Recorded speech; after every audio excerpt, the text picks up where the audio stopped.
What is up, everybody, and welcome to FLW videos. So Niantic has hit us with some incredible information. We have some new Gen 4 Pokemon made available to us. And then along with that, there ended up being some new options that we can unlock via the Sinnoh Stone. So I do think that it is the appropriate time to go ahead and update the list for the top 5 options that you definitely want to use your Sinnoh Stone on.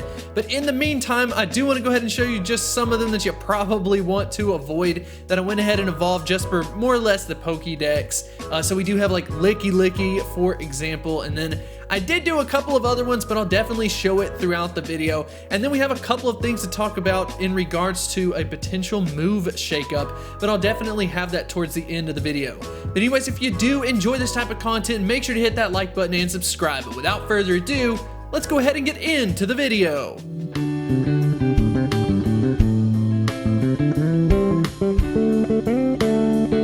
So starting off the number 5 spot. Now this is probably the hardest one to make, so what I decided to do was just give it a 4-way tie in this case to start it off. So we have Pokemon like Roserade, Electivire, Magmortar, and Gallade. So all 4 of these options are very solid, but they kind of function pretty much the same amongst their typing, where they are not necessarily the best option, but they're kind of like hovering around the number 2, number 3 spot, or maybe one of the best non-legendary Pokemon. So in regards to that, I do think that they deserve to be mentioned. There are a couple of special highlights probably to point out, like for example with Gallade, because it has such an interesting typing as a fighting type, it will not take super effective damage versus the psychic typing, so maybe for PvP you could see a little bit more use out of that versus just like a standard fighting type Pokemon, but of course that is going to be up to you, but I definitely felt like all of these deserved an honorable mention. Number 4. Yanmega with a max CP of 2,946, a dual type of bug and flying type. Stat-wise, we are looking at a solid option, some competition versus Scizor and Pinsir, but I do not think that Yanmega is gonna face more competition beyond that. It is definitely a solid option for the bug typing along with the flying typing. Yanmega's best stat is its attack stat at 231, which is solid for a bug type. Its lowest stat is 156 on the defense, but that's not going to be too much of a problem. Move-wise, we have some great options, as you will see. A double flying type moveset along with a double bug type moveset, so we do get some flexibility. We also have the move Ancient Power, which could be great for PvP to provide some coverage, along with the fact that it is a 3-bar charge move is always a plus. Yanmega is one of those Pokemon that a lot of people definitely wanted to see in the game, and once it gets put in, now that it is in, people are going to see how solid it is, especially from that bug typing. So if you're going against some type of grass Pokemon, good luck versus Yanmega. Number 3. Rhyperior with a max CP of 3,733, a dual type of ground and rock typing. This Pokemon got a bit of an upgrade once its model got fixed in Pokemon Go, so it is now large and in charge, a very well-rounded option via the stats as well. So its highest stat is its stamina stat instead, but the attack stat is really not that far behind, but it will have some competition versus Rampardos, which will now be available in the game if you can get your hands on it. Moveset wise, we do have some flexibility once again for a double ground type moveset or a double rock type moveset. Both are solid, so the choice is definitely going to be up to you. I'm a huge proponent of Rhyperior. I don't think it's necessarily had its time to shine just yet as far as like legendary raid bosses go. But once we get some type of shakeup later on, I definitely think you will see how strong of an option Rhyperior is going to be. Number 2. Weavile, max CP of 3,005. Weavile is a dark and ice type Pokemon. Still a solid option that came out in the first round of the Sinnoh Stone evolutions. So Weavile is a bit of a glass cannon, has an amazing attack stat that rivals many great Pokemon in the game.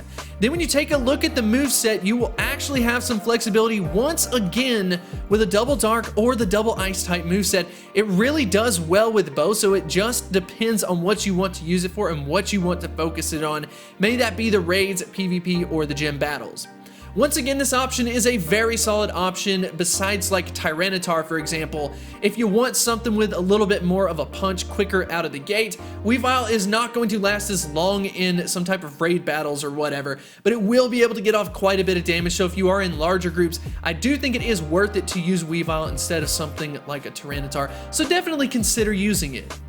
So now we get into the number 1 spot, and this is kind of a weird one because this Pokemon was actually put on the promotional material for this new release of the Sinnoh Stone Pokemon. Now that we know that that's how they're going to release all of the Gen 4 Pokemon, I do think we can go ahead and put it on this list because Mamoswine will be the Community Day Pokemon featured in February.